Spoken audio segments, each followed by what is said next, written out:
Whatever remains, however improbable, must be true. And it is not a question of a little occultism or a touch of mysticism, Mr. Denton. It is vampirism. It's a host of damned souls that cannot pass. I am thy father's spirit, doomed for a certain term to walk the night. Here, the old gods aren't dead. And what of the true god? He's dead. Can't complain. People assume that time is a strict progression of cause to effect, but actually, from a non-linear, non-subjective viewpoint, it's more like a big ball of wibbly-wobbly, timey-wimey stuff. You're listening to Paranormal UK Radio.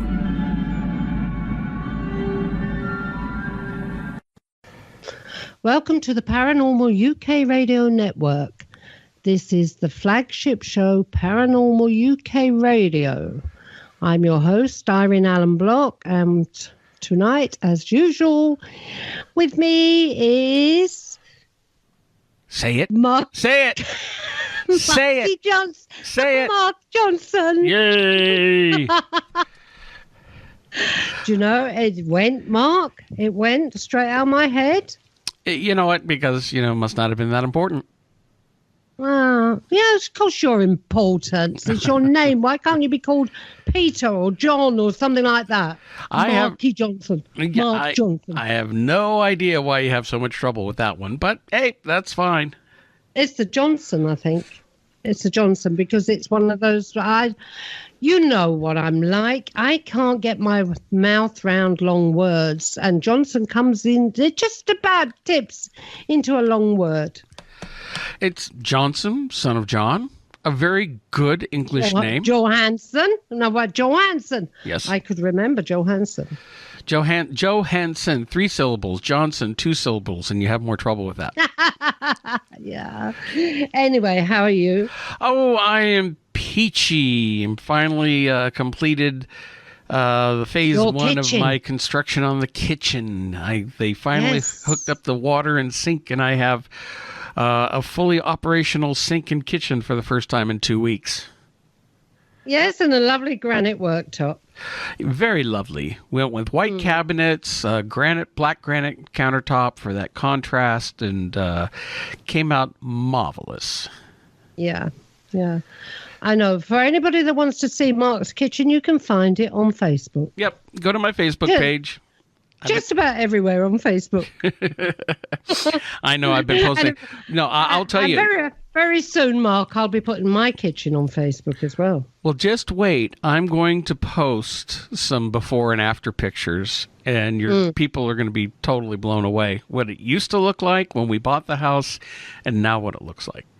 Yeah, and I will do the same. I'll do eventually post before and after pictures. Mine's aubergine. You know that, don't you? Yours is what? Aubergine. All the bottom cabinets, all the lower cabinets are aubergine, and the top ones are cream. Ah. Cream and aubergine. Very nice. Yeah, it is nice. It is nice. So is yours. Yes. Yours is nice. You like mine? I like yours. Yep. Nice. There we go. We'll trade kitchens. Yeah, you come and try mine out. Okay. I'll come and cook. I'll tell you what, we do house swap. Okay. Okay. Yeah, I don't have to worry about you cooking in my kitchen since you don't know how to cook, but... Well, you don't have to cook in my kitchen because everything's computerized, so all you've got to do is know how to push a button. Make your breakfast for you then, right? Yeah, it does everything. It does everything, yeah. Anyway, getting away from kitchens, what else have you been up to? No, not much. Now that the summer is just around the corner here, the strange weather, though. Very, very strange weather. I don't know what it's like over on your side of the pond. Oh, I tell you what, Mark, it's so strange. It's hot. The sun has been shining for 2 weeks. Well, yeah, that's unusual for you to see the sun. Well, it's strange, isn't it? No snow, no hail, no wind and rain, and it's summertime. Get out there and enjoy it. This is bloody Wales.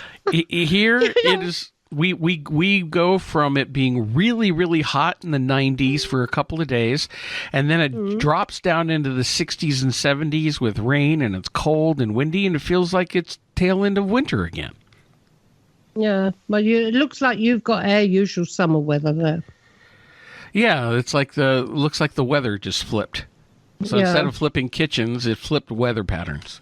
That's true. Yeah, must have done. And what about all these volcanoes? So, do you know, my heart goes out to all these people where these volcanoes are going off. I feel so sorry for them. You know, people could point and say, "Oh, it's the end times." Like, well, no. Volcanoes have been a part of this planet for a number of years, and you know, in Hawaii especially. Yeah. It seems so destructive and people losing their homes. But, you know, without the volcanoes, those islands wouldn't exist. That's how they build. Every time the volcano erupts, throws lava out all over the place, that builds up the island. So, what about Guatemala then? Guatemala? Wow. That one, I saw some video of that one. That was just incredible. The explosion on that one, it almost looked like Mount St. Helens. Yeah. Yeah, that's terrible. Absolutely terrible. The news came on the other day, and the first thing out of the girl's mouth was that humans are being turned into statues. Well, but that's the same as Pompeii, you know? Yeah. But, oh, my God, this day and age? Yep. You know, it doesn't matter how much we advance in our technology, Mother Nature is always going to one-up us. Yeah, true. Always one up us. Yeah, that's true. Anyway, before we get on to the show tonight, I want to mention again for everybody out there, we are still taking submissions for our upcoming book of your personal strange encounters. Anything that's the strange and unusual, an encounter you've had, whether you think you've seen a ghost or Bigfoot or a UFO or had some other type of strange experience, missing time or time slips. We're collecting stories for an upcoming book. You can go to the Paranormal UK Radio Network website and click on the link for Strange Encounters and fill out the form to submit your story. And we're still taking submissions, so please send it to us. The more we get, the much better of a read it's going to be for everybody else. Yeah, we've extended that, haven't we? And I've got something to say. Go ahead. Tune in tomorrow, everybody, for a new show. Yes. The Cryptic Realm with Deborah Hatswell and Ronald Murphy, produced by Paranormal UK Radio Network. Yes, Andy Mercer producing that show. Yes, he did. He'd done a good job. Very good job. Yep, and that's great. He's a good producer, Andy. Oh, Andy's great. Plus, you know, our hosts are really good, too. You get those two on there talking. They're so entertaining to listen to. Oh, I listened to it the other day, and I loved it. I absolutely loved it. Well, that'll be at 10 p.m., both Greenwich Mean Time and Eastern Standard Time on the Paranormal UK Radio Network. Definitely check that out. And we'll also be having Ron's solo show, Inside the Goblin Universe. Will be coming back within the next couple of weeks. So stay tuned for more announcements on that. Yeah, that's good. Okay, so our guest tonight, Mark? Our guest tonight is Jason Gleaves, and Jason is an author who has published a book called UFO Photos, Computer Analysis of Worldwide UFO Images Through the Decades. He's also had his own personal UFO encounters. So, Jason, welcome to the program. Hi, guys. Hello, Jason. Hi, thanks for inviting me on. Yeah. Thanks for coming on. And so got to ask you, of course, now you've done a book on UFO photos. And, of course, being it's photos, it's hard to show photos on the radio show. But we can certainly talk about them and experiences and just what made you interested in the field of ufology. Well, my background really is ex-Air Force, military and civil aviation, and I had a first encounter with my sister when I was 7 years old, in the 1970s in Liverpool, where we saw a disc, or a bright illuminated disc, which appeared while we were playing and disappeared at high velocity. And really, that's how it sort of began for me. It was only later on, after the Air Force and encounters I'd had, that I sort of went into it a bit deeper. Okay. Yeah. Tell me about that experience. And you and your sister both saw this craft? Yeah, I'd actually forgotten about it. It was only till later on, when I sort of got into ufology deeper, that my sister reminded me of it. What was it that you saw? It was a bright illuminated disc-shaped object. And we were just playing as young kids. I was 7 years old at the time. My sister's only a year older than me. And this object sort of appeared outside the window outside where we were playing in Liverpool. And then it took off at high speed. And then we just carried on playing as if nothing had happened. And how old was it? Sorry, Mark. Was it very big, Jason? Not what I remember, no. But, I mean, distance and everything away from the window, it could have been closer, further away, because there was a large playing field at the back of the house anyway. So, yeah, you know, it could have... As a young boy at the time, I suppose it was just the brightness of it that probably took us, you know, because it was in daylight. It was during daytime, so... you know, you don't normally see a bright object like that. So you completely forgot about it until your sister reminded you. But can you now see the event in your head? Can you? Yeah. Well, when she started saying about it, because, like I said, I'd forgotten about it, and it was only going more into ufology myself with, you know, all these other pages and media things I'd set up. And yeah. She sort of brought it up, and she said, "Do you remember when we saw that craft outside the window?" And I sort of went a bit vacant, and then sort of realised what she was saying, and then it seemed to just come back like a trigger. Yeah. Just yeah. So it was sort of hovering, and then it just took off at high speed. Yeah. I didn't see it actually arrive, but it was. I think my sister saw it first. Mm. She sort of got my attention to it, and it was there. The actual time limit, I couldn't remember the actual time limit of it, and then it disappeared. It just accelerated off. Yeah. Sorry, Mark, for interrupting you. How old again were you when you first saw it?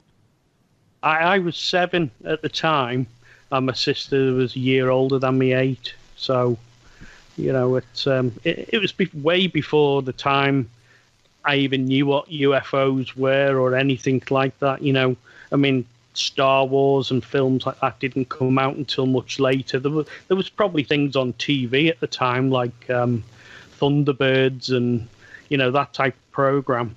But yeah, it didn't interest me, if you know what I mean. Right. But what made you start to finally become interested in it? It just slowly introduced as I got older and read books and went to the library, and then I can remember watching the programs like Arthur C. Clarke. He had a Mysterious World program we used to watch, and yeah, that was good, wasn't it? Yeah, really good, and I think it sort of grasped me from there, and then obviously the more I read, the more it came on, the more I wanted to know. And it's a bit like everybody else in ufology. It's a bit like the Richard Dreyfuss syndrome, I call it. Yeah. You know, where somebody actually, you know, gets the grip of the UFO fever, and they want to know more, and you want to keep looking at more books and more videos, and you just keep wanting more. So when did your interest actually in photography and analysing photographs start? That wasn't till much later, when I set up the UFO Only webpage, and, you know, on Facebook and Twitter and all those different medias. And it was generally, I was looking at photographs, and I really wanted to look into older photographs. I've always been interested in computing and imaging analysis and things like that of other things, but I wanted to look at the older photographs that people go back and you can see more detail with the software that gets better, and bring out a lot more detail. Yeah, this was the photographs that was before digital cameras came out, I presume. Yeah, and more now. So with Photoshop and everything, Photoshop's a bit of a double-edged sword. It's bit of a pain in the arse to people like you, I should imagine. It can be, but I do also use it to analyze photographs. You do? Yeah, with the filters on them and everything, because when you invert photographs or use filters, you can actually see more detail in objects, UFOs, craft, etc. I don't use it to actually edit any photograph or change anything. It's just changing the filter, if you know what I mean. Yeah. Sometimes it's also, just enhancing the contrast a bit. Yeah, will bring something out in more relief. I use Photoshop too for that.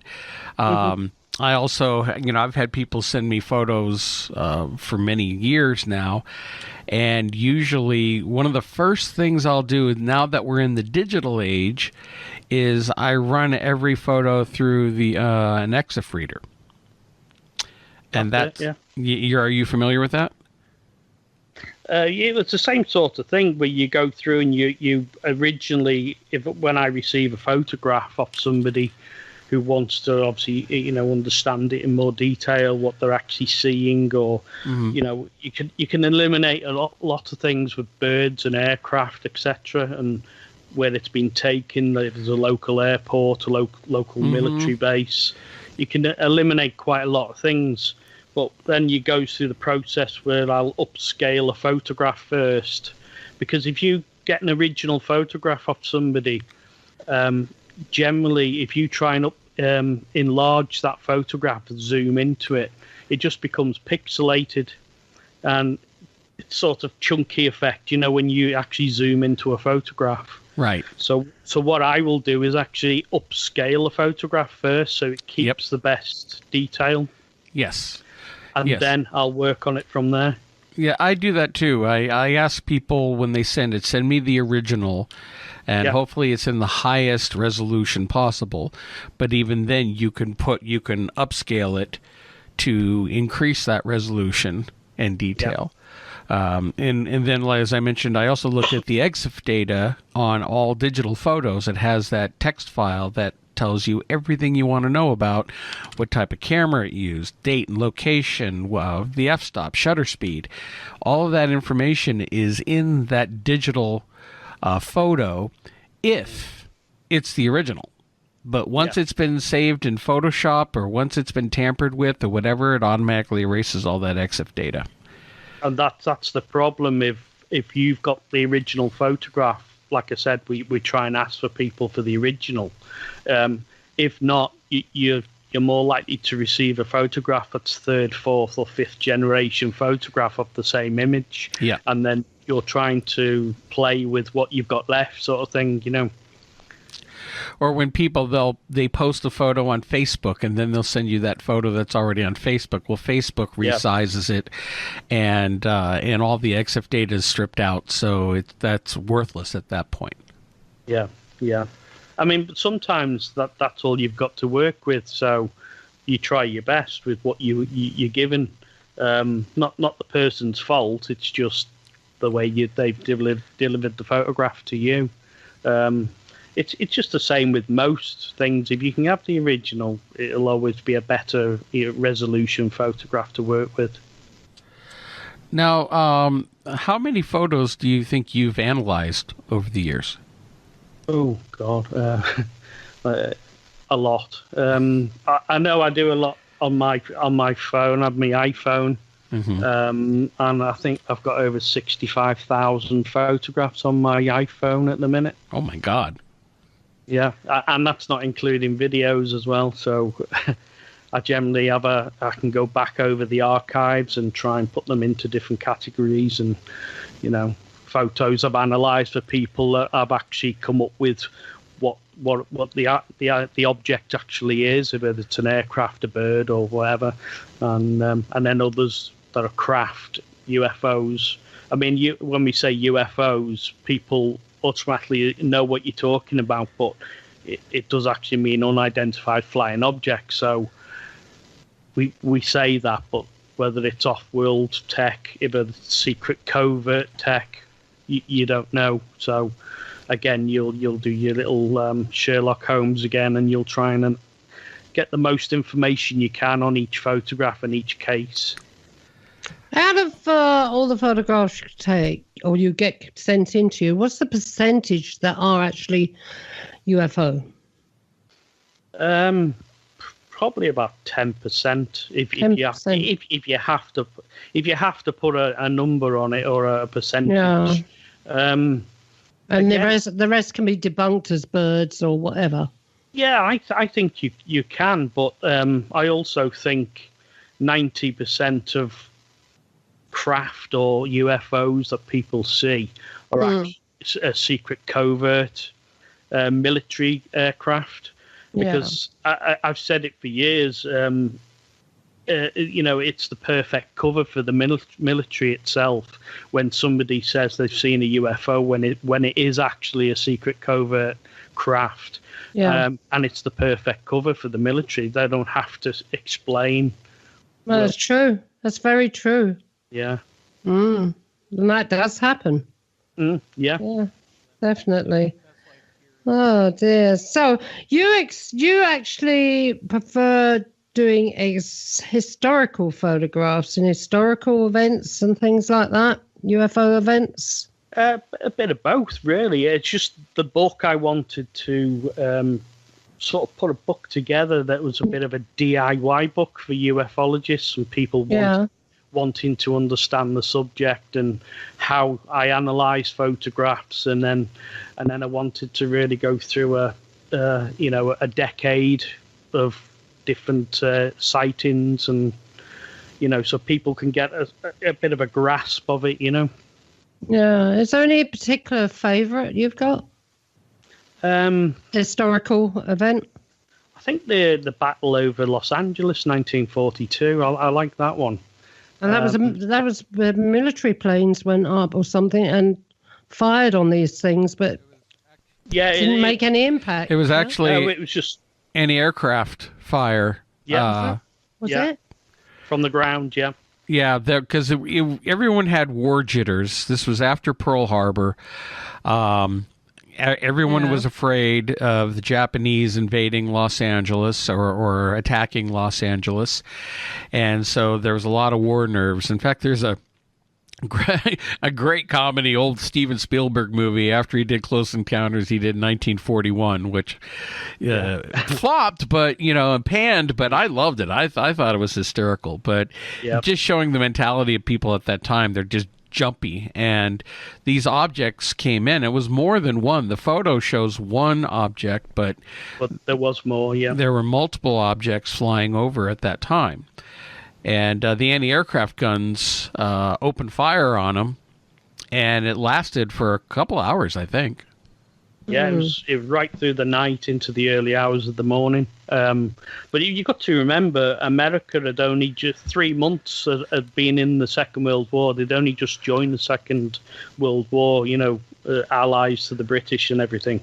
And they thought it was Japanese Air Force or the German Luftwaffe coming over, to actually bomb Los Angeles. Yeah. Yep. Oh.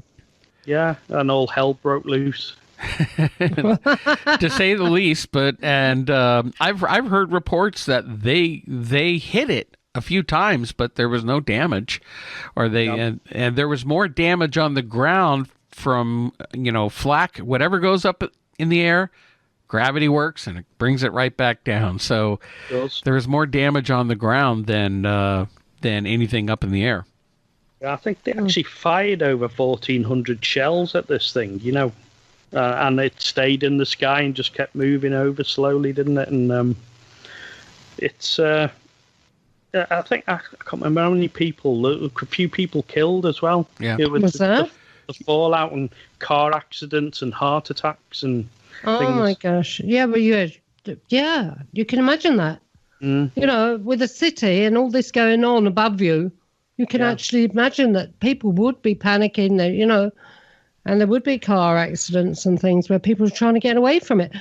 Yeah. But there was another one, wasn't there, out there? Philadelphia Lights, is it? The Phoenix. I'm not brilliant with UFOs. The Phoenix Lights. Phoenix Lights. Oh, Phoenix Lights. Yeah, what was that one about? That was later on. That was in the 90s, wasn't it? Yeah, in the 90s, where the string of lights appeared in a V shape over Phoenix and lasted for a good long time. And many people filmed it. It was filmed, it was recorded, it appeared on a couple of different occasions. And typical, the military said that, we had National Guard was doing maneuvers and they were dropping flares. And well, I didn't know flares could hover in midair and not move. Usually flares are dropped by a parachute, and gravity does work. And yet these things would stay up in the air and not move, or the whole thing moved in formation over the mountain range. People also had some close-up sightings of triangular craft in and around the area for, a couple weeks before and afterwards. But the good thing with this actual case was actually on the One Show in the UK. I don't know if you saw it, Irene. It was Kurt Russell was on he was on advertising his new film and everything for the Guardians of the Galaxy's tour. Yeah. Was in. And he was on the One Show anyway, and they were actually talking about this, related to the show itself. So I think a story they introduced it with was a UFO story. Yeah. And he was actually talking at the way, and he said the Phoenix Lights and everything, and went into all the detail and everything that happened. And Kurt Russell actually turned around to the guy who was actually interviewing at the time, and he said, before he actually butt in sort of and said anything, they said a civilian airline pilot had actually reported the lights and everything identical as he approached the airport. Well, long story short, Kurt Russell turned around to him and he said, that pilot was me. Yep. I remember hearing that. Oh. Yeah. So it's actually on my UFO Only. I've done a video of it. So you can see it on there, the full interview. And he said it was me. And he said I was dropping his son or daughter off at the airport.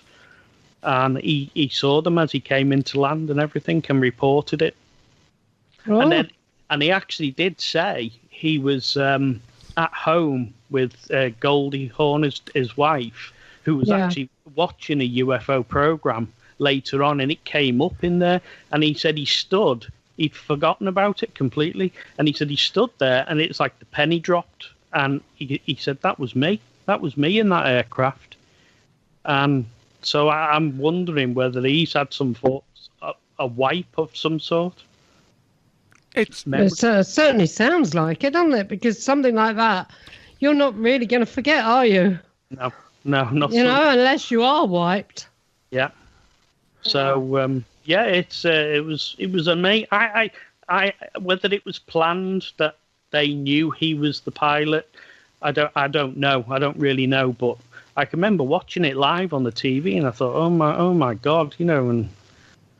Yeah, that made the news over here too, and they're really intriguing story, and to have a civilian, an actor. I mean, well, hey, we've had presidents who've seen UFOs. Jimmy Carter, Ronald Reagan. Yeah.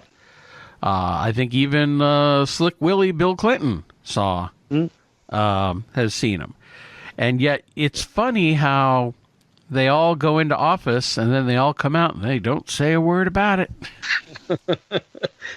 Yeah. I personally think that happens is because I know Jimmy Carter. There was a story I heard not too long ago about how Jimmy Carter, he had seen a UFO before he went into office, and he had made some vows that he was going to investigate and look into this phenomena when he became president. And when he became president, Yeah, he was telling someone later in an interview, not a few years ago, that, why didn't he ever pursue it? And he was basically told, well, he was on a need-to-know basis, and he didn't need to know. Yeah. Which just shows you how little power the president really has in these types of situations. I'm actually working on a new book at the minute. It's sort of in the pipeline, and I've done a few cases already. But actually, one of his cases is going to be in my book, and I've actually already done an analysis of a photograph that a UFO was taken as he was leaving in his helicopter. I don't want to go into it too much because it's all going to be in the book, but I've actually analysed, and it was a military photographer that took the photographs, and he was actually flying off from, I can't remember the name of the place now, in the helicopter, and the photographer caught the UFO in the actual image. Oh, really? Yes. So it's a good case. It's new to me as well, so it's. Now, this isn't a photograph; it is a film. But have you ever seen the famous UFO in the 1975 movie Jaws? Yes. Yes. Yeah. Yeah. What? A UFO in Jaws? There's a movie? UFO in Jaws. I missed that. And it's in 2 back-to-back shots, which surprises me because this is in the editing room. How in this thing appeared in 2 shots that were edited into the film. They're shot at separate times and were put in, and yet in the first one, it's right after the drunken scene where the Roy Scheider and Richard Dreyfuss and Robert Shaw are drinking, telling stories. The shark attacks the boat, and they run up on deck at night, and there's a close shot of Roy Scheider's face as he's looking, and you see this bright UFO go streaking past his head. In a straight line going past.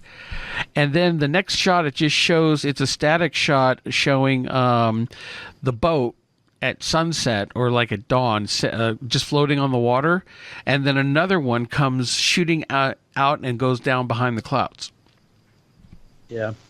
Well, it's quite noticeable, and there are other scenes where the shooting stars go in the background, and because they're over the ocean, aren't they? Yeah. Supposed to be out at sea, and yes. So it's interesting. Now again, you can't say what they were.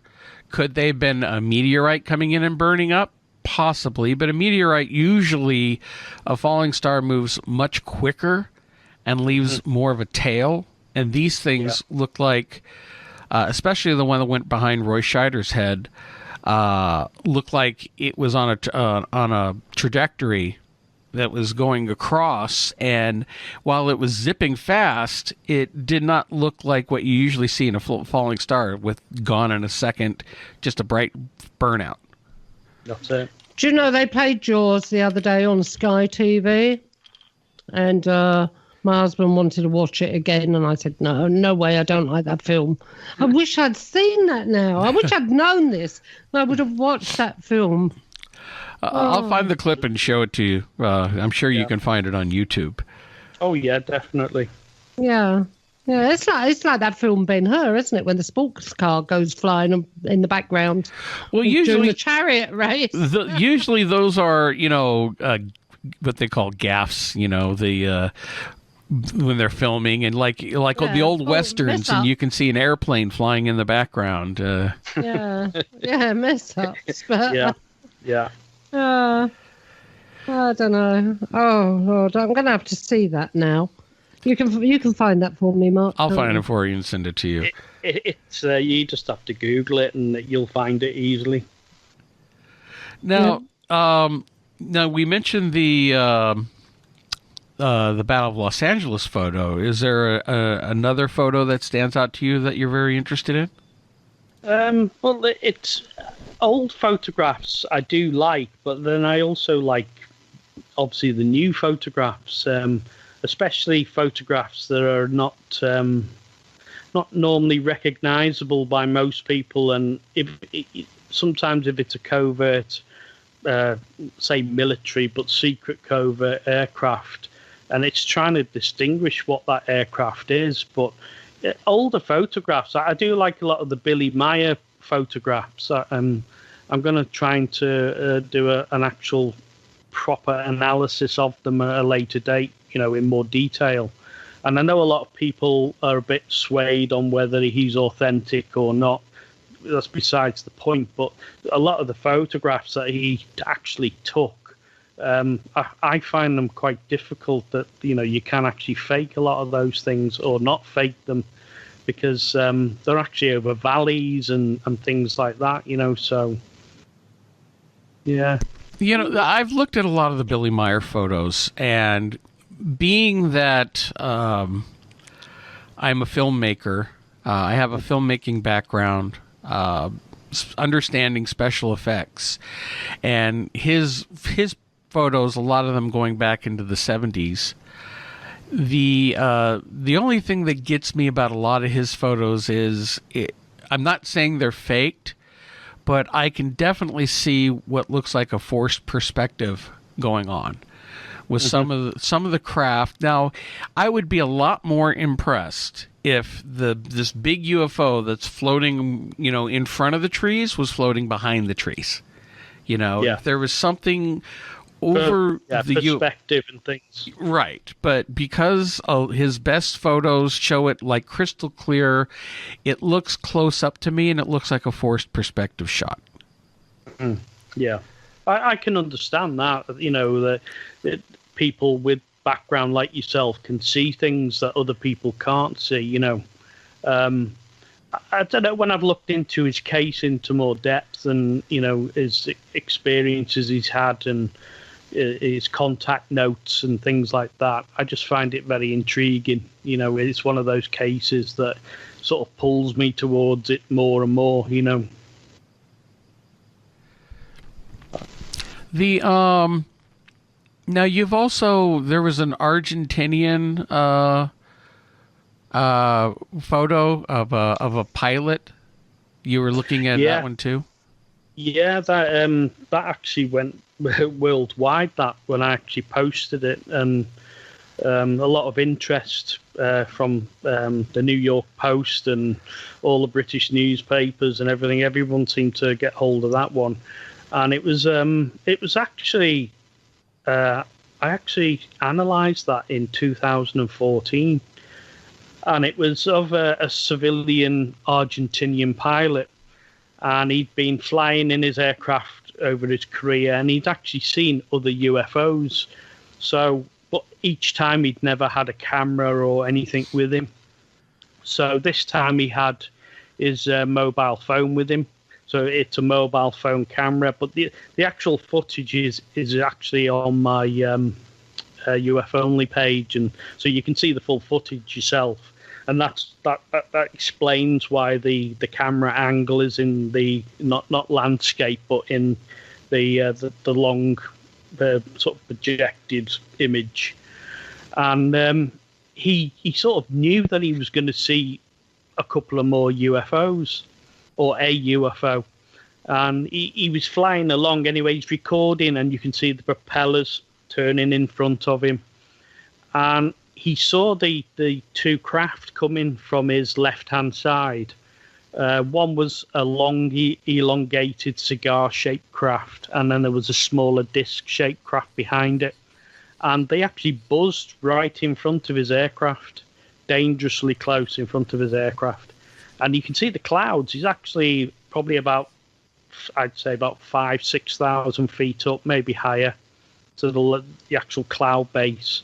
And in the video, you can see them, and one flies directly in front of him, then the other follows, and then they go to the right-hand side of his aircraft, and he's looking at them, but I wish he actually filmed them, and he's still looking forwards with his camera. And he said that they actually came round in formation together and then did another pass right in front of his aircraft. God, that's amazing. Yeah, the footage is it's one of the best I think I've seen, and I've shown quite a few people. Yeah, I think when I went to the last UFO conference in Hull, I think I showed Malcolm Robinson at the time, and he said at the time, he said, you should really get that out into, and I did actually put it in the book. It's in the book as a account, but again, like we said before, there's a lot of photographs in there, and the photographs work, but the actual videos, you need to see the video, more than the actual photograph. Yeah, because you're actually watching it happen that way, aren't you? Yeah. But you're talking about the media and one thing or another. I read today, because I'll admit, I was looking you up. All right. Oh, right. I was looking you up. I was doing a little bit of spying there. And I read in the Sun newspaper about this football-shaped UFO. Oh, that, yeah. Yeah, where these two young Russian cadets, Alexander and Alexei, from this engineering school, aviation engineering school, saw that. And they said their description of it was grayish white colour with a pink halo. Mm-hmm. And it was hovering above their city. But it had been seen a few weeks earlier by some school children. And they said that 3 aliens emerged from it, according to the newspaper report. 3 aliens emerged from it. And one of these aliens was about 10 foot high with 3 eyes. And obviously, you were shown the photographs. The Russian experts sent them to Philip first, didn't they? Philip Mantle? Yeah, this is the story behind that was I get a lot of images via Philip Mantle, and he actually helped publish the book through his Flying Disc Press. Yeah, he's a lovely fellow. Yeah, brilliant guy. He's been in ufology a long time, and what he knows an awful lot of really good things to know. But he sends me quite a lot of images to analyze, and I'll analyze the photograph the best I can and do a report, and then I'll give him them back. Well, on this account, he actually sent me the photographs, but didn't send me any information. So you didn't know they were from the Russians? No, I actually hadn't seen them before myself. So I just thought, okay, I'll attack it like I do everything else. I'll just go in and report what I see, things like that. Anyway, did the analysis of the photograph, sent it back to him with the report, and then he actually published it, and it went through all the newspapers and everything, and he said it was actually analysed back in the day when the photograph was taken. The year's gone up my head at the minute. And he said the actual report and the analysis I did was exactly the same as what they did in the day. So it was sort of a comparison, a sneaky comparison by Philip. But well, the Russians obviously done their bit on it as well. And, so you've come up with the same answer as the Russians. The Russians had done their analysis many years ago when the photograph was brought out, because it's from quite a few years ago, in the 50s or 60s. And it basically, without me seeing what they'd wrote or the analysis report, mine was virtually identical. So and it did look like a football, didn't it? It did. The photographs in the newspaper, it looked like a football. And it had like a band round it, didn't it? Yeah. With which I thought went round the entire circumference of the sphere. But, again, that goes back to the orbs and things that people see and orb-shaped craft. Yeah, but I don't know how true these children are with their 3-eyed 10-foot alien. Well, again, that it's whether it's hearsay or it's proper investigated account. Kids getting carried away. But then you've got that case in Australia and New Zealand where the school kids saw. No, it was Africa, I think, wasn't it? South Africa, where the entire school saw a craft come down and beings come out, And they actually got all the kids to draw images of what they'd seen. And was there any three-eyed ones there? I know there's been a lot of three-fingered aliens, but three eyes, this is the first time I've ever heard of three-eyed aliens. Yeah. Well, I've analysed quite a few ET photographs to get off people as well. A lot of people don't want to go public with them. They don't want, confidentiality such a big thing. I respect them, and I respect, their wishes not to, but they want to know what they've seen, or I try and analyse what they've seen. But I've actually got a couple of photographs that I've got this talk coming up at the SETI Ranch in beginning of July it is. Yeah. With James Gilliland and everything, so I'll be doing it via a live Skype.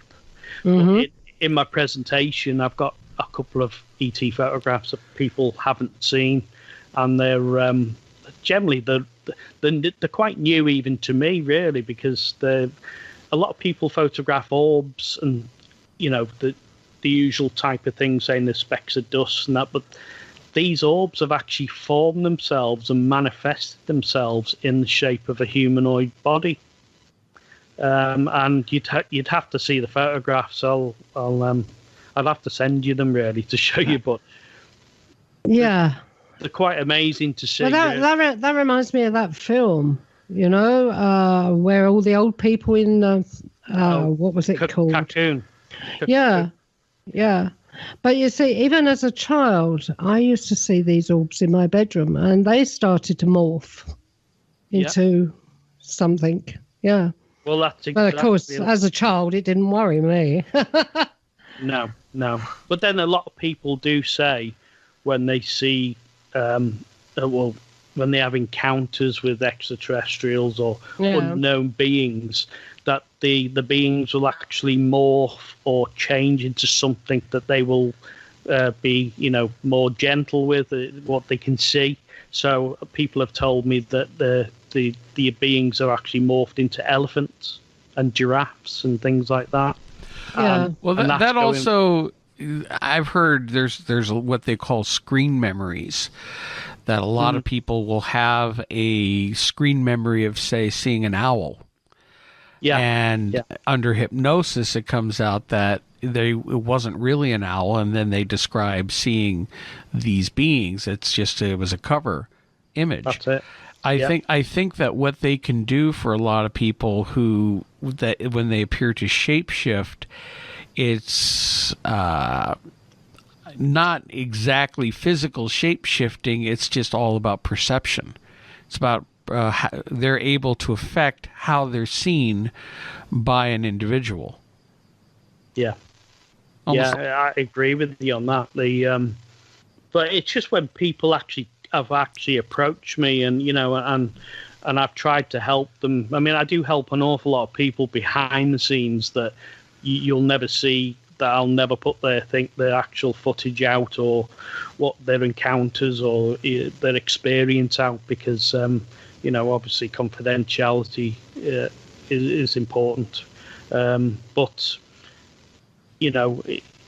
it's opened my eyes to a lot of images that I do see, and I think, wow, I call them the hello photographs, really, that make you sit up, and I see a lot of discs, I see a lot of things like that.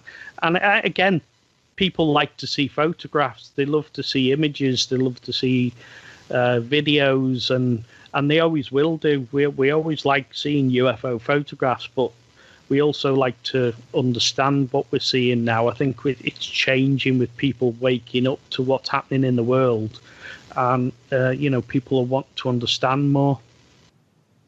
I don't know. I must be very strange, Mark. I really must, because you are. To me, I live in the Glendaruth Valley in Carmarthenshire. Oh, right, okay. Right, and it's UFO highway over here. Where they're going to, I don't know, but you can always look up in the sky most clear nights and you'll see them. And I take no notice. I literally just look at them as if they were an aeroplane, as if during the day I'd look at an aeroplane or a helicopter flying over, and It's one of them. And literally take no notice. When I first moved down here, I took a few photographs and had them analysed. There was like cigar-shaped things and, like sausage. Well, a sausage shape to me. I used to say they were like sausages. But I literally took no notice.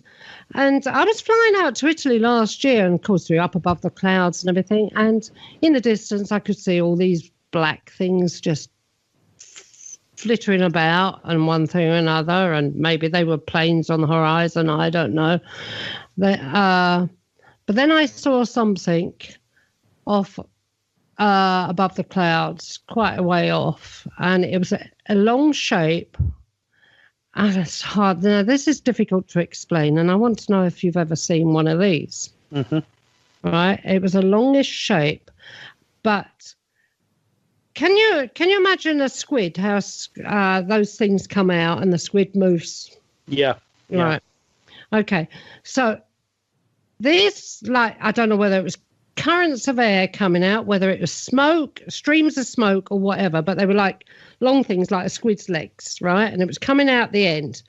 But what got me was you'd think that would propel the craft in the opposite direction, but it didn't. That was the way these things were out the front of the craft coming out, right? And that was the way it was moving. It was moving in that direction where these things were coming out. Whereas if it had been smoke or some sort of air currents or whatever pushing the craft, it would go the other way. Yeah. That's strange. And I watched it for a long time, I just literally could not make it out. Did anybody else see it at the time, or? Oh, I think I told my husband. I said, "Hey, look at that over there." But I don't really take a lot of notice. I suppose I could have got my camera out of my bag and taken a photograph, but you're kind of like in a daydream just watching these things, especially when you're up above the clouds. You see so much stuff up there; it's unbelievable. Yeah, a lot of people when they take images, it's generally a last minute thought, isn't it, that they've gone to their camera or whatever and took a photograph, or it's been luck at the time they've been taking a photograph of something else, and they've caught this. I mean, a great example in one of the first cases in the book was actually from it was a case that came via Philip Mantle. And I analysed it straight away. And all I was presented with was a brief history of who it was from, where it was taken, and 2 images. They're all in the book at the beginning. What the actual person who took the photograph was actually a civilian airline pilot, a Brazilian. And he was in the UK, in Wiltshire, on holiday. And the 2 images I got, the first image was of the usual small speck in the distance in a huge sky scene, And the second image was of 2 other small. At first impression, they looked disc-shaped. They did actually look. I first looked at them and thought, oh, interesting. But the actual centerpiece, the actual thing that the image the person was taking a photograph of was the central flagpole with the Union Jack on the top. So that's what he was taking the photograph of. He caught these 2 images in the rear, in the distance, in the sky. And he's a civilian airline pilot, so he's trained to be a trained observer and to see this type of thing. Anyway, I was sent the photographs with that sort of information, so I did the usual analyse and everything. When I actually blew into the first image of the singular disc-shaped object, I knew straight away that it was a military jet, the type I actually used to work on in the Air Force, which was a Tornado. And I knew straight away that. So then I sort of, became a bit more inquisitive. And then when I looked into the second image, again, first impression, they looked like 2 discs, but when I upscaled and went straight in, filtered, you can see one of the aircraft I say aircraft because that's what they were, was actually flying away. So it was at a funny angle, so you could see the fin of the aircraft, and it was flying away. Yeah. The second aircraft was one banking to the side, so it looked disc-shaped again from the angle, and you can see the shadows on the wing and everything as it was doing this. So, and then I actually took a silhouette of the same aircraft, similar aircraft, and put them next to it as a comparison. You could see straight away. Yeah, well, I can't make out what this was. I didn't feel the need to photograph it. I really didn't, for some reason or other. It was a kind of silver shape. It was long, sausage-like, silver shape, and these air currents or whatever it was that was moving out the front of it. We were at the front of it. They weren't at the back. They were at the front because it was going in the direction these things were coming out. See, like talons coming out. But again, from distance away, you will see an object. So say it's a passenger aircraft. Yeah. You won't physically see the wings or the fin. You'll just see the fuselage because you'll lose the visual distance. When you actually see something.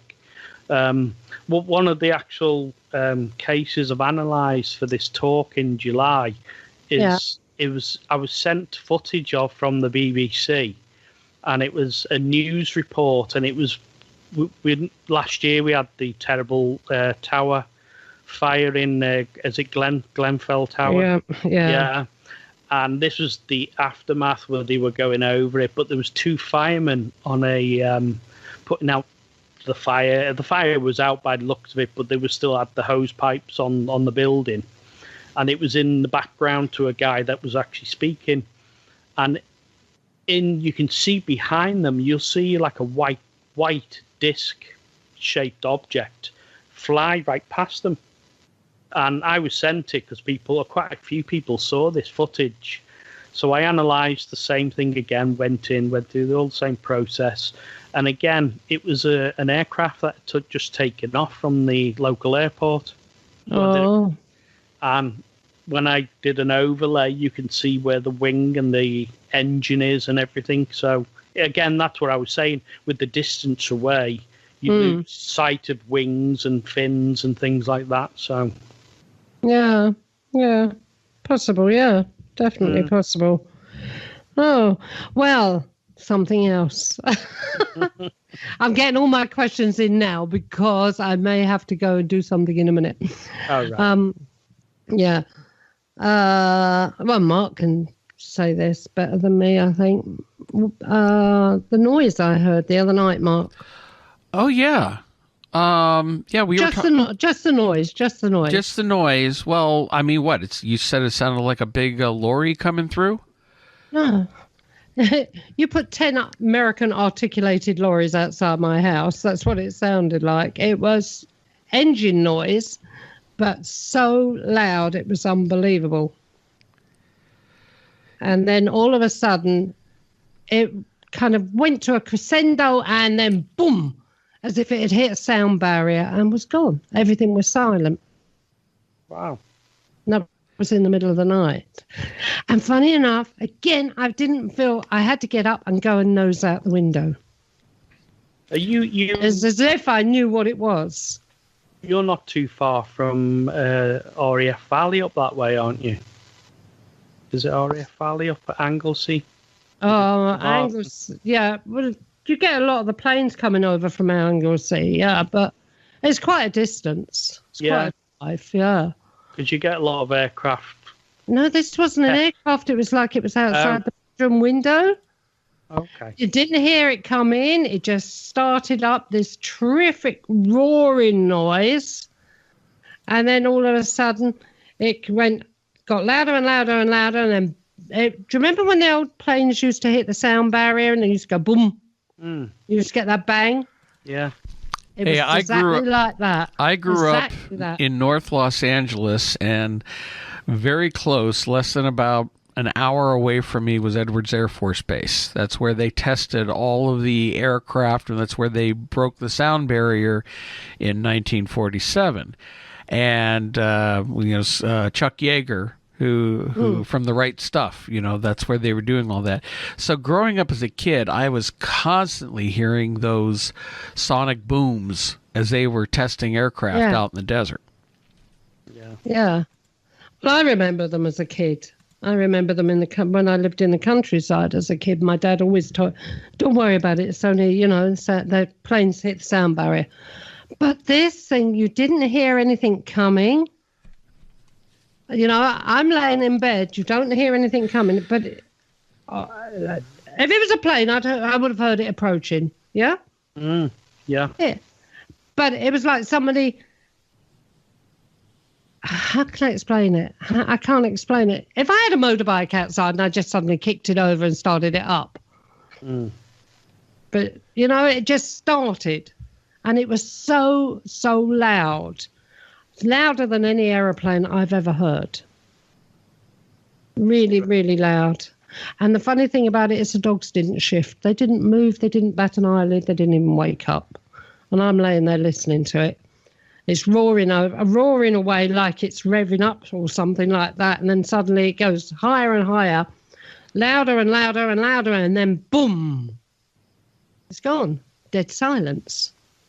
Strange.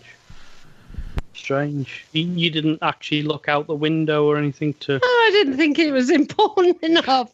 This is me, you say. Usually normally, when something's... if there was a vehicle out there, I'd be up and I'd be at that window thinking, oh, I'm going to get burgled or somebody's out there with a van or something like that. But it was as if something took me over and it was just natural to me. This is what I'm telling Mark. Well, you do live in UFO Highway in your valley. Yeah, I know. So there's so much going there between the UFOs and the Tremor up in the mountains. So yeah, and I'm not in a city or anything. I'm in the countryside. I'm in the outbacks of nowhere here. Well, it's funny, Jason. I wish I'm so kicking myself that I was not in a position to take a photo or video because, the beginning of this year, I had a sighting here in northern New Jersey that I can't explain. And, it was strange enough that I talked to some friends who are experienced pilots to get their take on it. And so far, people are stumped. But, I was driving at dusk and saw about 15 to 20 lights in the sky, all red, all moving in a direction in a long haphazard line, almost flying like a flock of birds. And, some of them were like moving ahead of others and moving around. But it was I would say the line of birds was at least 1,000, of lights, was at least 1,000 feet long. Flying silently, and I watched it for a few minutes going over my head and over to the horizon. And I unfortunately was in some traffic, so I couldn't pull over. I couldn't get my camera to take a picture, but I watched these things. And I'm familiar with aircraft. I'm familiar with what's in the sky. I've gone through my whole life and never seen what I would consider to be a UFO. And these lights, I have no idea what they were. There was no noise. I rolled down my window, absolutely silent. They didn't have, airplane lighting. They weren't lanterns because there was 20 of them in a line all going in the same direction, and there was no wind that night. Yet they were going along about 30 miles an hour, I would say, going across the sky about 300-400 feet off the ground and about the same distance away from where I was. Was there any other reports? Ironically, our friend who's staying with us was down at a store a few blocks away, and she saw them too. But nobody else has reported them up here that I'm aware of. You were with your wife once she saw them. Yeah, my wife was with me, and she saw them. And we just couldn't figure out what they were. And now, again, I'm not sitting there saying, "Oh, they're aliens," but I have no idea what it was because there's no sound, and they were moving quickly and moving in a line, and it was such a long line of them, and they didn't appear to be floating. They appeared to be moving with purpose. It's without seeing images and things like that. It is difficult to say whether they're migrating birds or flock of birds just going somewhere. But birds don't glow bright red. That's the problem. These were lights. Yeah, that's what I mean. Yeah. Yeah. So that's what I don't know. Very strange. It is, isn't it? I told a story about my brother who had passed away a couple years ago. He and I are identical twins, and between the two of us, I've never seen anything before that event, and yet he would see strange craft and UFOs all the time. Mostly, some people seem to be more prone to seeing craft. I mean, I can go out and see them, quite often, the same like everybody else on sky watching and things like that. But I think more towards musicians, people who are on frequencies, more attuned to that type of thing, seem to be able to see more. You hear about a lot of pop stars and people like that who see things, and whether it's to do with frequency again, it's I think it's an important thing, an important factor. Yeah, that answers me then, doesn't it, Mark? Yeah, that's true. Yeah. Oh dear me. And oh well, I've forgotten where I am now. But my father, we mentioned this a while ago when we first spoke. More really when I started coming out with this in ufology and looking into this type of thing. And my father is ex-military himself, and he isn't forthcoming on stories like this and things that have happened to him. But he did actually say to me, and it took a long time to get the information out of him, but I did eventually. Excuse me. And he said when he was a young boy himself in Liverpool again, he was actually playing in the house. So this is, they had a radio, but it was before televisions and things like that. So you used to entertain yourself as a young boy and playing at the time. But he used to play in the hallway of the house, and my relatives were in the front room, which is just a doorway through. And he said he was playing in the front, and he looked up, and he had the presence of. He said it was a man at the time. He assumed it was a man at the time. I just walked straight through the front door. The front door was all closed and locked up because it was night time. And he said this figure walked through the front door and stood in the doorway, and then the stairs were right next to the front door. And he said this figure actually beckoned him to follow him up the stairs. And of course, my dad said at the time he did an about turn and ran back into the front room and said to my nan and uncle that were in the front room, well, someone in the hallway, and they told him to behave himself. But as time went on, and I'd actually got into the story more with him, with my father, he said he had like a black suit on with a tie and a trilby hat.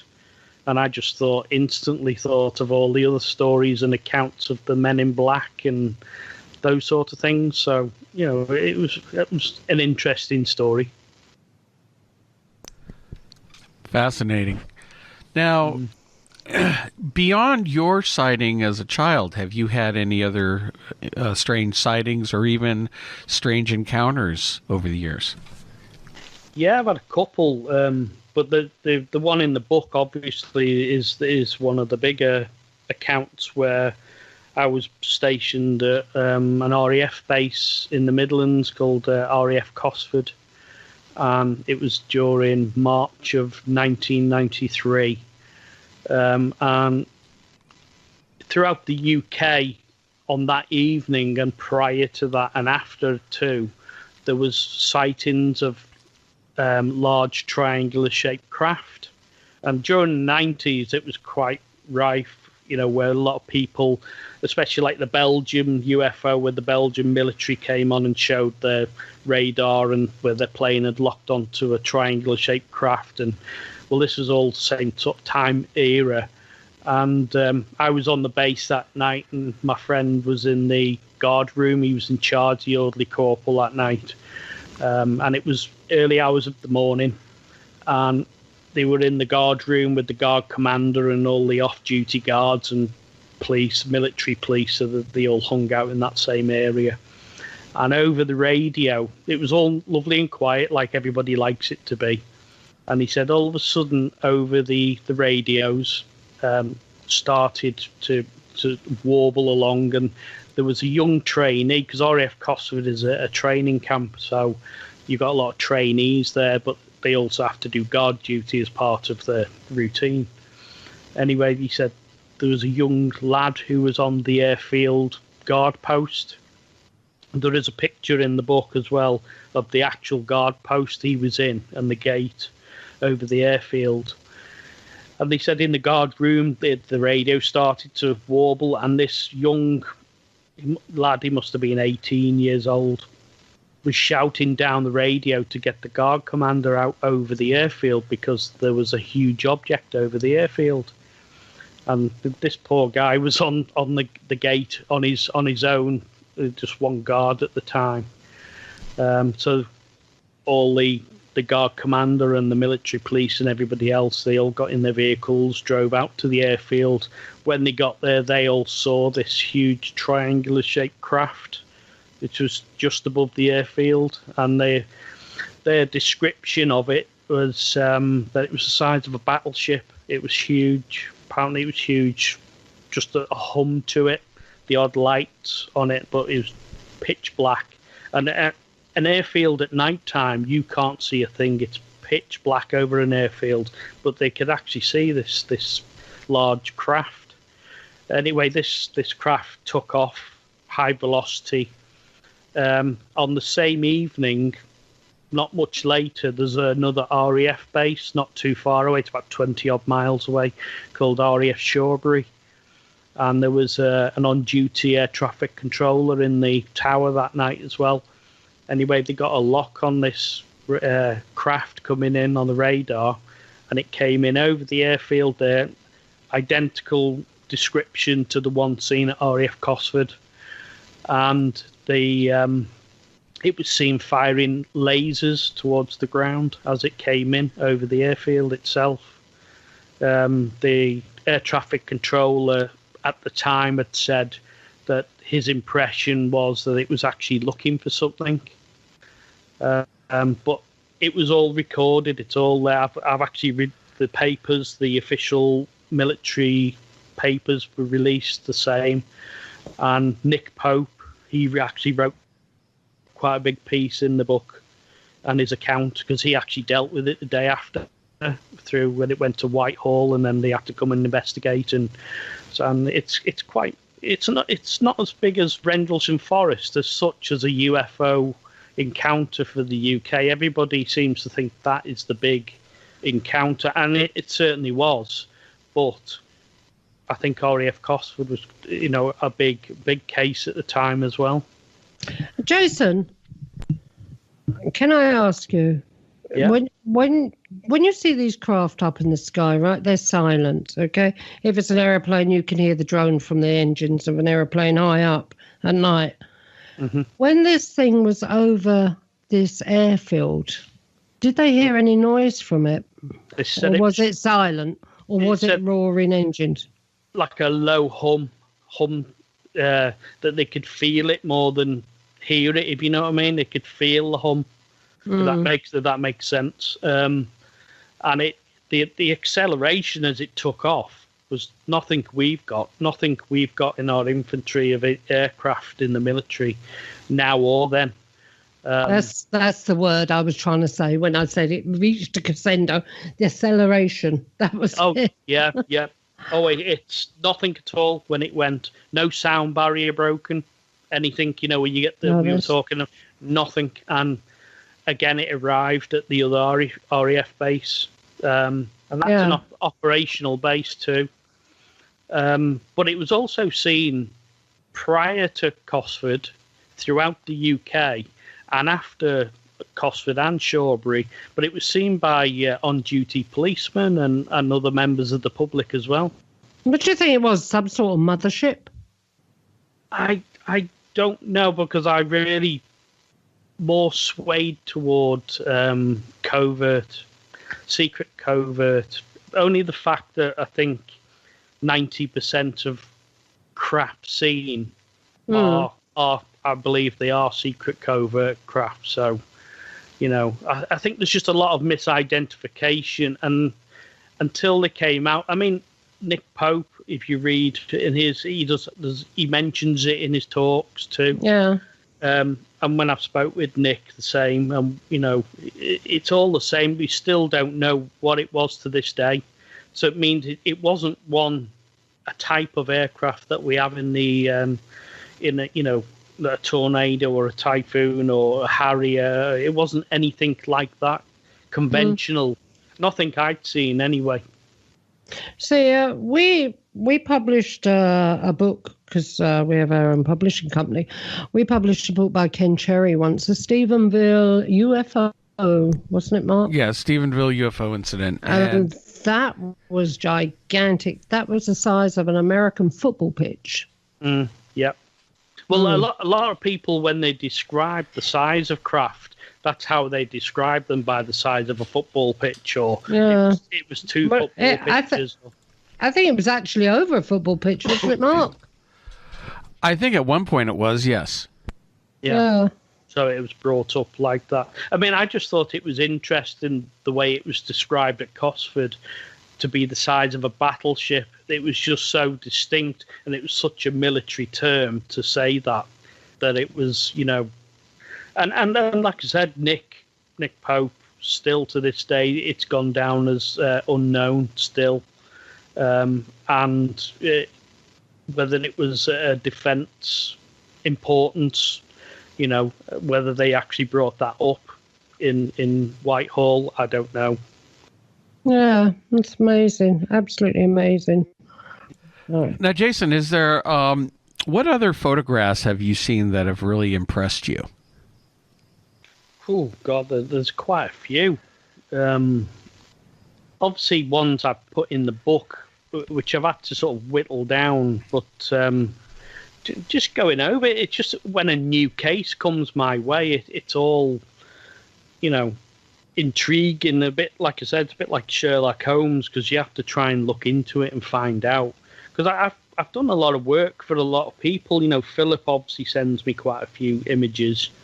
Mary Wadwell, Tony Toppin, I've done quite a bit for. Oh, Tony's a friend of ours. We know Tony.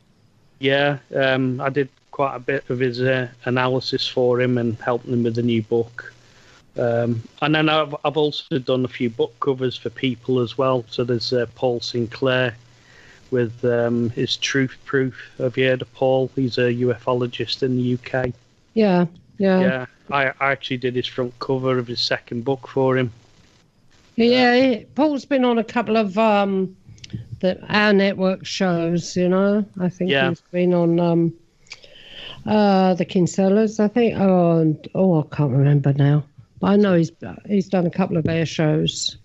He's great though, because he's an on the ground guy. He likes to get in and to actually go to the places and meet the people who have seen UFOs and, you know, had experiences. And so he's a different type of, like, I'll always look into images and footage and things like that, but he likes to get out there. Have you ever had anybody like government authorization send you any footage? Not really. I mean, I've done work for a lot of people, and then they'll put it on the BBC or they'll put it onto programs. I think Fox News are trying to get a hold of me at the minute to go onto there for. Apparently, they've got a couple of my books, so they're having a look over those, and I think it's to do with this new footage, Tom DeLonge and things like that. So yeah. But again, it's disclosure in a way, but I think disclosure's already happened. I think this is just the official way of them trying to do it. But there's just a little couple of niggly things with that type of footage that I see. I mean, I brought it up. I don't think anybody else actually brought it up. But on the actual Tom DeLonge, the cam tic-tac video, you can see all the readout of the hood of the aircraft with the altitude, speed, and everything else. And down the right-hand side, you can see the word slave. And there is a couple of meanings to this. A slave, it could be the slave for the hard drive on the computer in the aircraft. But slave in military terms is another word for drone. Yeah. I've just got... I mean, obviously the aircraft is flying and doing manoeuvres that outweigh anything we've got, but that doesn't mean it's something that's covert again. I keep going back to the covert side, but I do think an awful lot of aircraft are that, you know. So there's a couple of little niggly things related to that, you know. Well, there's so many, you know, in the United States, especially you have Area 51, you have Wright-Patterson, even Edwards Air Force Base. You know, they're testing all these different types of advanced craft with high secrecy, and you know they tested the SR-71, the stealth aircraft at these locations before they became public knowledge, and there's the infamous Aurora aircraft that's been rumored for years.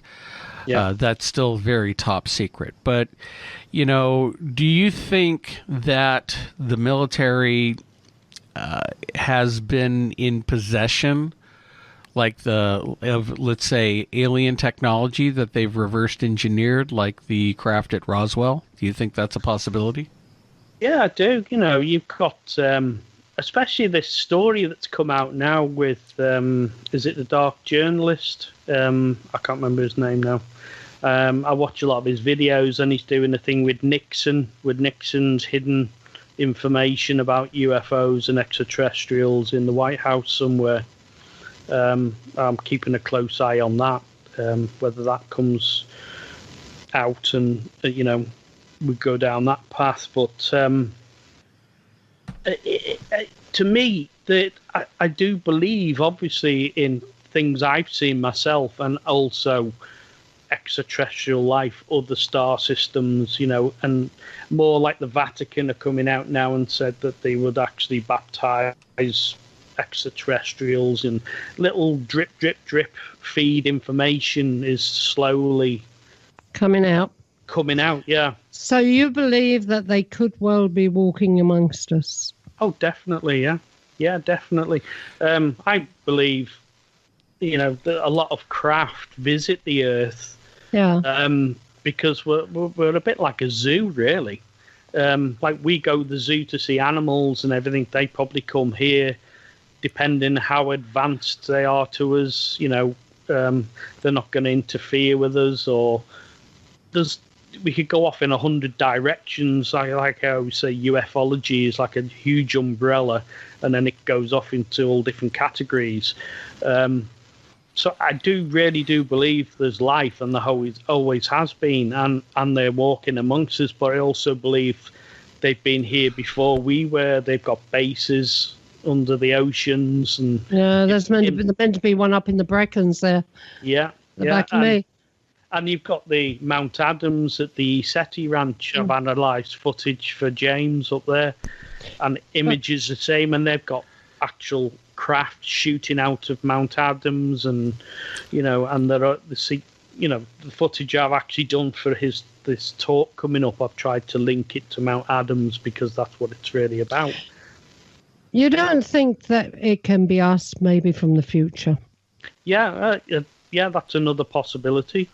Definitely, I've heard that quite a few coming times. Back and helping with the back engineering on future craft, you know, over here. So I speak to people all the time and get into arguments as such with them over, well, people say, well, if extraterrestrials are coming to the Earth, it must take them thousands and millions of years to get here because of the distances and things like that. But I don't believe they travel that way anyway. I believe they fold space and portals and dimensional. You know, we're going off into different directions, but I don't believe in a archaic way of rockets and things that we use. It's impossible, you know. And also communication. How do they, if they're on the Earth, say, and they're from the Pleiades or another star system, how do they contact their star system? It's not through a conventional radio, and they don't send it that way either. You know, it's going to take too long. So how do they send it? Do they send it on tachyon waves, or it's mind-boggling, really? You know, how you think that way.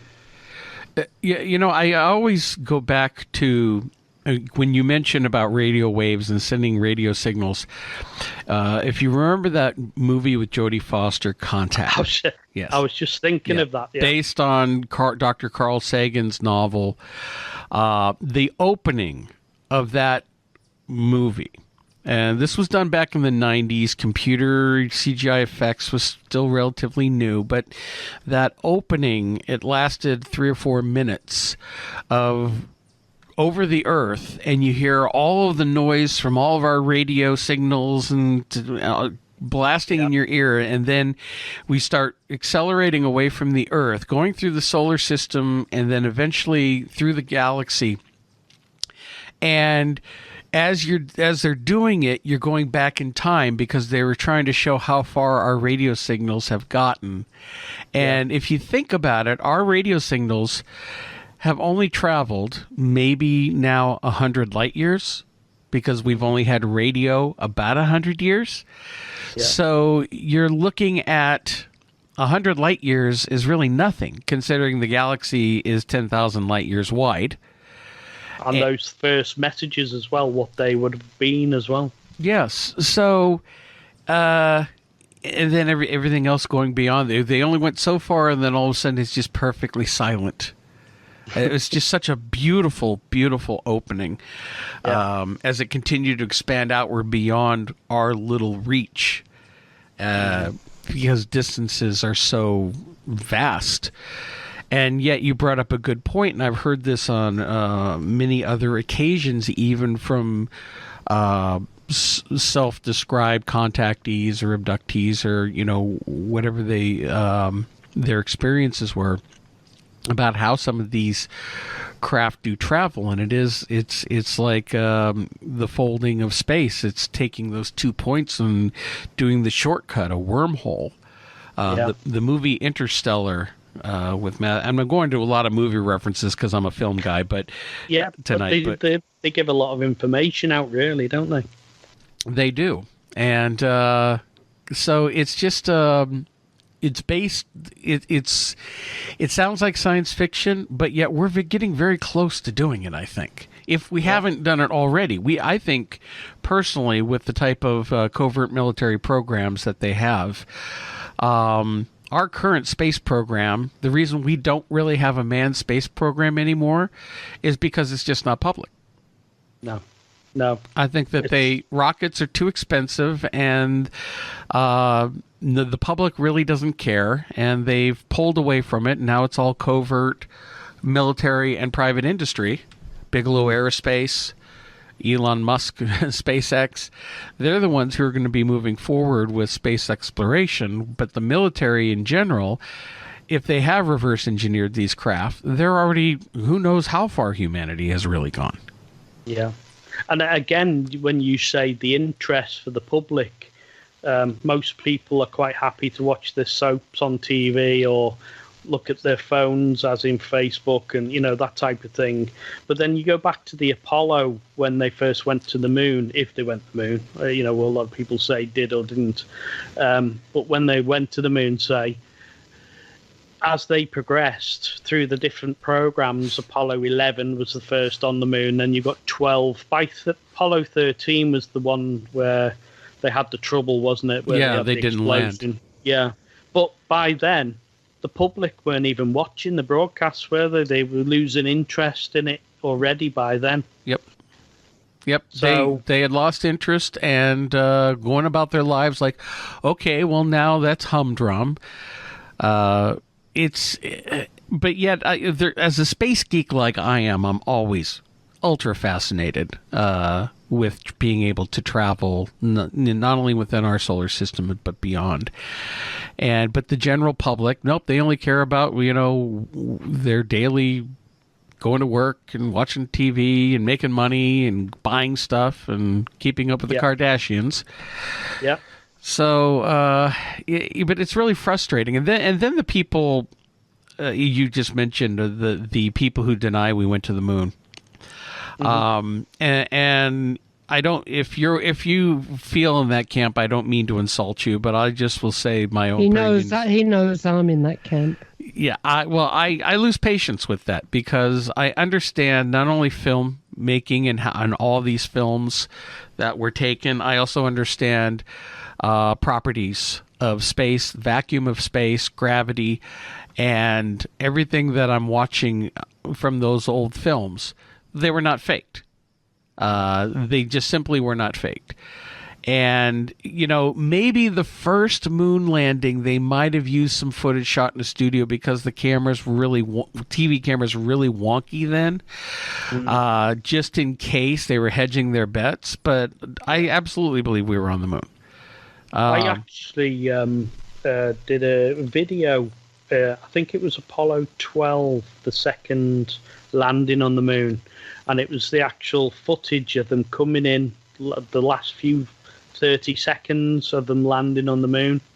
And as they come in, I actually spotted 3 anomalies, which were like, it looked to me like some sort of a shaft going down into the moon, and where you've got lights on the side of the shaft. Again, it's difficult to explain with that. But if you go on my page, it's on there and the footage, and I've actually analysed it and gone into detail, and you can see it looks just like some sort of a lift or a shaft just before they come into land, and as they swoop down. But then also as I've gone into more detail and upscaled frames taken from the footage, you can see like it looks like a snowman, like a snowman shape. Mm-hmm. You'd have to see the photograph. I wish I could see it, but if you look on the thing, you will see what I've actually done. But you can see the 3 lights, and it do look out of place. Well, I mean, even the first moon landing with Neil Armstrong and Buzz Aldrin. I always loved Buzz Aldrin. The guy, he was always such a no-nonsense, matter-of-fact guy, and yet he'll sit there and tell you, yeah, we weren't alone. They were watching us. There were lights on the ridge, ships on the ridge. They were being watched. They weren't alone. Dr. Edgar Mitchell, another NASA astronaut, who talks about, the things that they saw while they were up there. And you have astronauts telling you this, and the public doesn't even blink because nobody pays attention to it. Then you still have the people who claim we didn't even go, which I personally think that the people who are screaming that we never went, and this is not meaning you, Irene, I'm just talking about, I think that's actually started as a disinformation campaign. This is just part of the dumbing down process. I'm not saying we didn't go. Mm-hmm. I'm just not sure about it because, I'm just not sure. Right. But that's not good, is it? For the fact where people say they're not sure. You should be sure. You should. It's a historic moment. I know it's meant to be a historic moment. Yeah. But you see these other things on the television where people are the conspiracy things, where they are trying to prove that it never happened, and you think to yourself, well, yeah, they're right there. Why is that flag flying around if there's no blooming atmosphere up there? And things like that. Why is that shadow? He's meant to be the first man to step down. Why is that shadow going across? And things like that. So until they can disprove that, then I can't really fully believe it. Well, again, if the footage that you're talking about, and the technology we had down here at the time was nowhere near as the technology that they were trying to show on the television. You know, we still at that point, and I remember because I worked in an agency, right? The bloody computer was in a flaming. You know, they've got all this technology, and this was a very important agency I worked in. The computer, one of the computers, the main computers, right, it took up a whole room, and it was these reels, and every time it went down, the bloody bloke went in there and giving it a good kicking. Now, that was the technology we had here on Earth at the time. Yeah. You know? So, I don't know. I still don't know. But you know what? Again, it's a lot of the technology that they used back then. Yeah, your cell phone has 100 or maybe even 1,000 times more computer power than anything that ever went into space back in the 60s and 70s. You know, it was very rudimentary. The computers that barely deserve the name. Most of what they flew up there was, mechanical. And dealing with a lot of good engineers on the ground doing the math to make sure you fire this rocket jet for this long pointed in this direction so that you have this trajectory.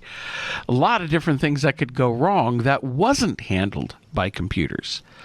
Even the computer on Neil Armstrong's lander was overloaded and was sending them in the wrong direction to a field of boulders, and he had to take over and manually land that craft because the little computer that they had on board couldn't handle the information.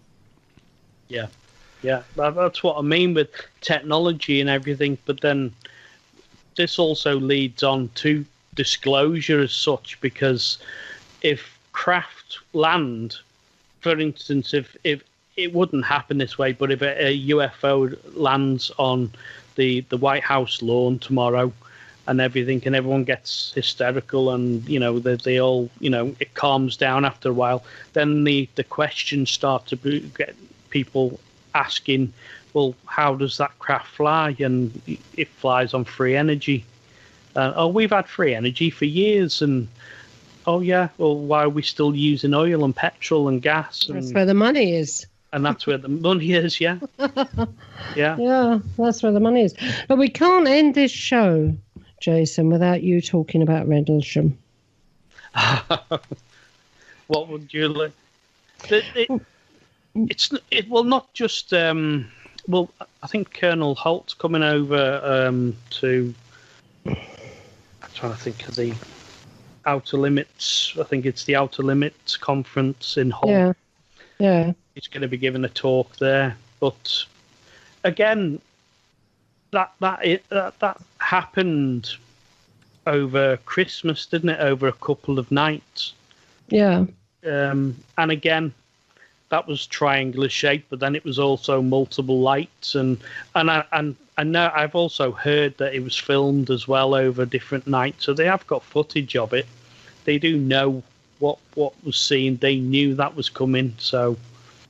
And then you've got all the people who really obviously went out there, Burroughs and Warren and whoever were out as troops with Colonel Holt, and they still don't know. They don't know what it is or what it was.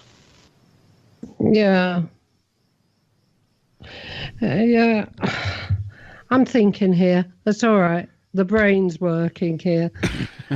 I thought I heard some squeaking wheels going right there. So,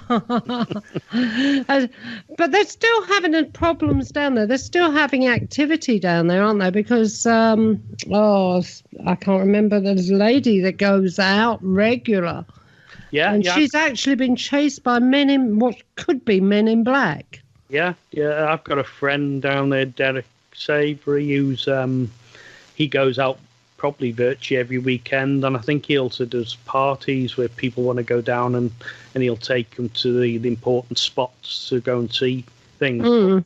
He's been out, and I've actually analysed photographs for him where he's photographed. They're like a mist or a fog that are sort of manifesting, and then there's beings that manifest themselves within that fog mist. Well, actually, is this actually in the forest itself, or is it in the forest? Yeah, or the fields? Yeah, because obviously Rendlesham Forest is the forest that is next to where the airfield and the base are, because the base where the UFO and everything related to Rendlesham is Woodbridge, isn't it? And that's right. Bentwaters, is it? And all right there. Yeah, so but Rendlesham Forest is still having strange things happening down there. I mean, I'm supposed to be going down, spending the night there. Going to stay over the night. And, are you going to be in a tent? No, I'll just stay out in the stars all night. But and but he actually has seen all kinds of things. And one other example of something he's seen, he said he saw. It was like centurions, like Roman troops that were coming towards him, but they were up to their knees, if that makes sense, in the ground. So they were more than likely walking on an old Roman road that's no longer there. Yeah, so, and then he's also had, he's been with his brother there, and been attacked by huge... his brother was basically attacked at one point by some sort of huge entity, and they have to get out of there quick. So it makes me want to go even more. Oh, and this was all in the forest itself. All the forest, yeah. So it's a happening place. Yeah, sounds like it. Mark, yes. I have to go there. Go down to Rendlesham. Yeah, take a picnic. Yeah, we'll go to Rendlesham. That'll be our publicity stunt, since Heather Wade was going to go to Area 51. What was she going there for? Because she's not going to let her in. Because she's Yeah? Go and get arrested. That's a great idea. Is that what would happen to her if she went there? Hell yeah. Yeah? Yeah. Yeah, I mean, you go to these military bases. They're still military bases, and they're still have high security. Well, this is it, isn't it? They are military bases, and they are not going to let the public just come wandering in. No. No, not normally, anyway. No, that's ridiculous. Absolutely ridiculous. But we could go for a picnic in the forest and stay there star watching one night. That would always be nice. Well, it'll be the night Jason goes down there and he'll think, oh, Christ almighty, something's going on over there in the woods. Well, actually, where Jason is going is one of the places where I've always been interested, which is the East City Ranch in Washington, the James Gillian's Ranch. They've had so much activity in that area, and it's been mostly very positive activity. A lot of people go there. The couple of TV shows have been filmed there. I know that when they were talking about the craft coming in out of the mountain, one of our competitors, Jimmy Church, was there and witnessed that. And wait a minute, didn't we do something with a mountain out there where there was craft coming in and out? Didn't we do something or talk about doing a remote view on it or something? I don't know. Yeah, well, there was the famous Dulce base, which everyone says remote viewers. No, this was a mountain. No, that was something different. Oh, I think it was this mountain. Yes, this was a while back. I remember this now. Mount Adams. Mount Adams, yes. Yep. Yeah, I think that's the one we were going to do. Oh. Yeah. There's an awful lot of activity down there. Around there, and like I say, people go there especially to see it on the sky watches. But part of this talk is over a few days, but I'll be it'll be near the last day. I think I'm going to be appearing via Zoom or Skype at the time. But in the early days for the Sky Watch, we're going to try and get people to get footage of UFOs and craft and things that are happening to them, and then I'm going to analyze the footage and then play it back to them live on the last evening. Well, that would be very interesting. Yeah, we're hoping we'll get something quite good, and it's not been done before, so it's a bit of a new thing. Interesting. Mark went sky watching, Yeah. Didn't Mark? Well, yeah, in Colorado I went and had a couple of interesting little things happen there that still not sure how to explain. But it wasn't seeing craft, though, but like a burst of energy next to me, like a few feet next to me. And seeing an image up in the sky that was not a craft, that's for sure. I did actually write a help guide on sky watching. I think it's on my page somewhere. It's quite a long thing, and it goes into depth of, if you're going out there to sky watch, how to sit in a circle facing out from each other, and things you'll experience while you're there, and that sort of thing came up. It's not just craft. You'll also feel, and people get emotional, and things like that can happen. I know. Well, Dr. Stephen Greer takes a lot of people out that way through the San Luis Valley in Colorado down through into New Mexico. Has a lot of different activity out there. And that's where you went, wasn't it? Yeah. And people see stuff out there all the time. It's one of those spots, these UFO hotspots, that for whatever reason seems to attract these things, whatever they are, with military craft, extraterrestrial craft, or if they're even craft at all. And that's something that sometimes when I've seen some of these videos and you see these things in the air morphing and changing shape, doing impossible things, you just scratch your head and go, what in the hell am I looking at? Is it alive? Sometimes these things look alive, and I think that possibly they could be alive. I've analysed footage from the SETI Ranch, and you can see craft. I say craft, but you can see objects, and you can see them powering up, and they get an immense burst of light and bright, but you can still actually look at it. It's not like a flashlight where it make you turn away or something. And they call it powering up and then power down, and then I've got some where they're actually sort of pirouetting with each other, circular, flying around each other, and it's quite spectacular, really. Some of the things that are seen there. But in the UK now, and from around the world, a lot more people are coming to me with photographs and footage of orbs. A lot more people are seeing orbs. Well, the photographs of orbs, are so hard to analyze, because there's so many things that, it's same thing in the ghost hunting world, in the paranormal world, where people, they take a picture. I had a woman the other night contact me and said, oh my God, I got this orb on my security camera and it's moving across and it's incredible. It's coming in my house, going in the door and out. And so I look at the video and I'm going, yep, that's a spider, walking in front of the lens, and it's out of focus, and the IR light's hitting it. It looks like this big orb.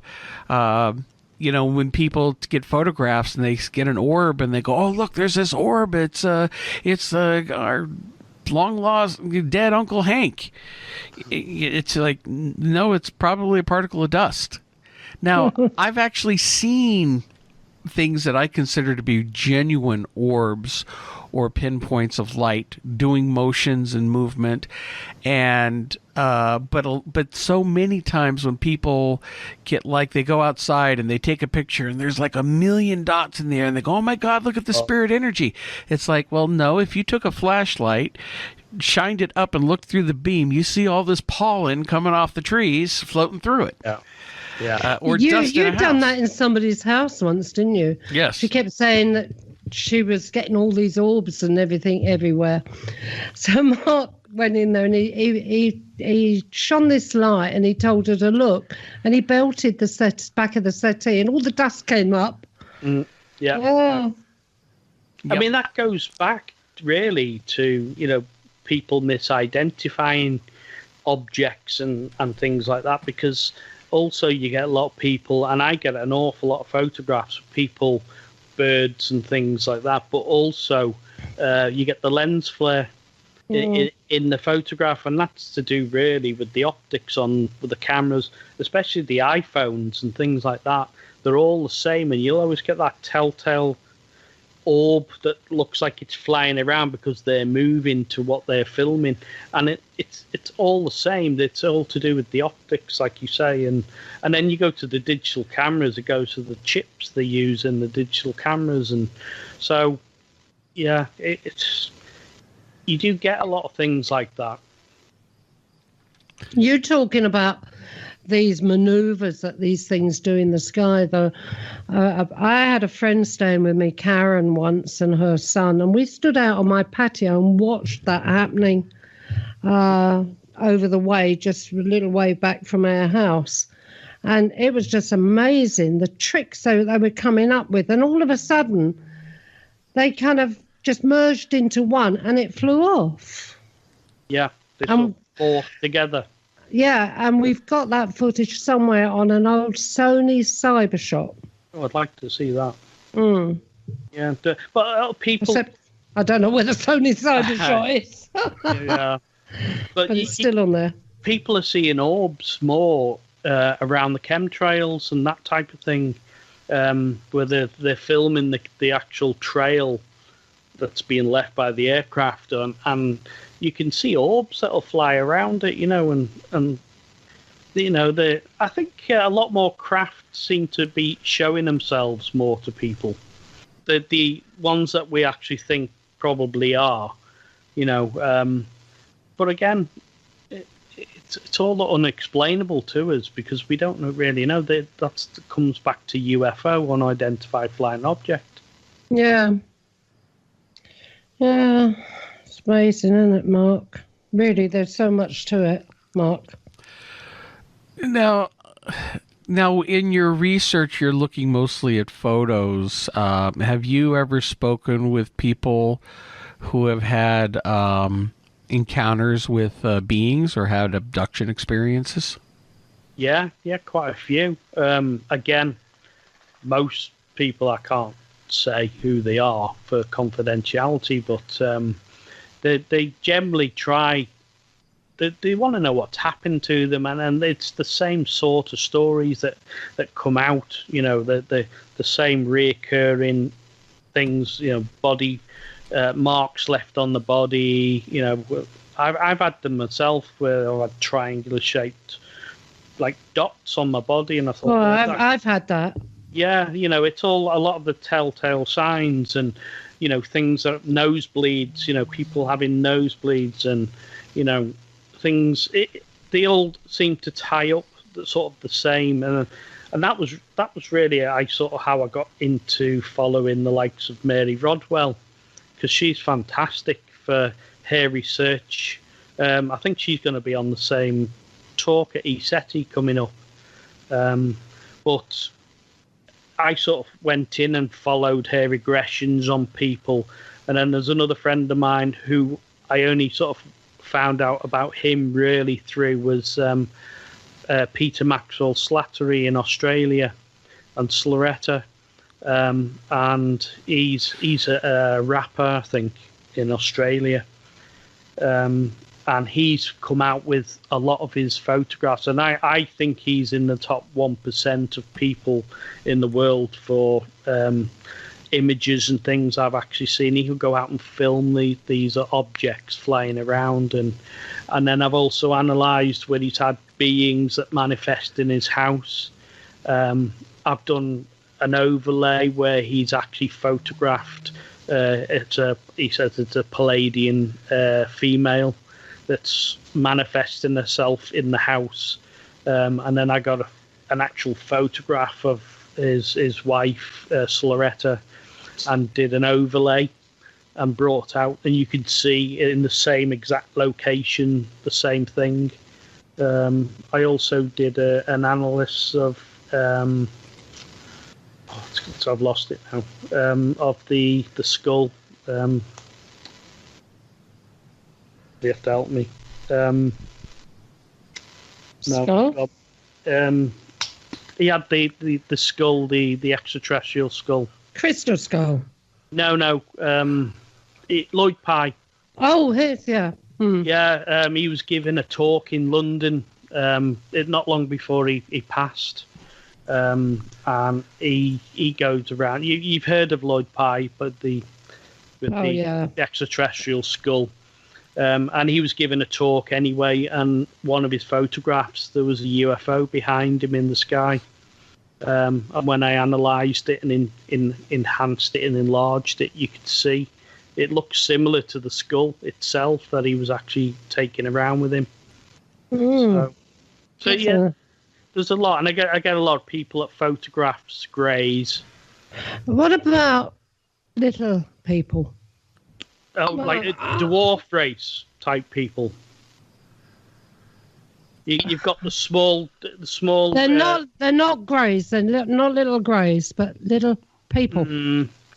Yeah, I've got a couple of photographs. Obviously, they were just done off my research photographs, but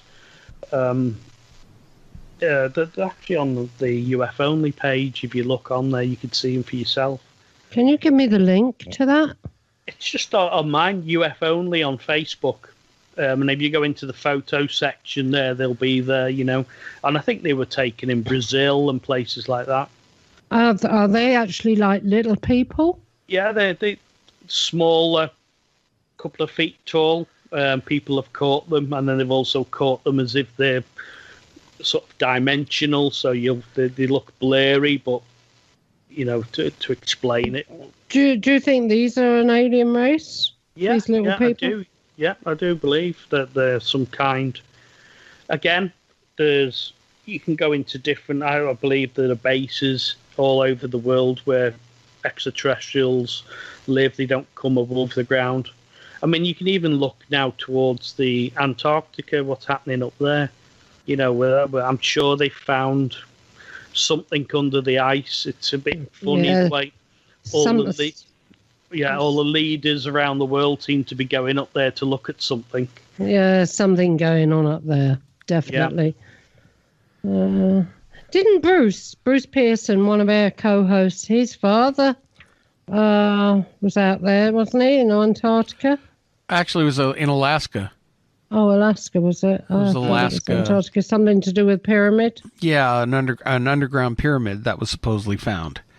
Yeah. And he was threatened over that story. Wow. Yeah. To shut up. He received threatening phone calls. And his Coast Guard records went missing after that. Oh. Yeah. Yeah. So that goes back. We were talking earlier about films, movies, Hollywood films, and one of the Alien films. They had the pyramid under the ice, didn't they? Yeah, I think that was Alien versus Predator.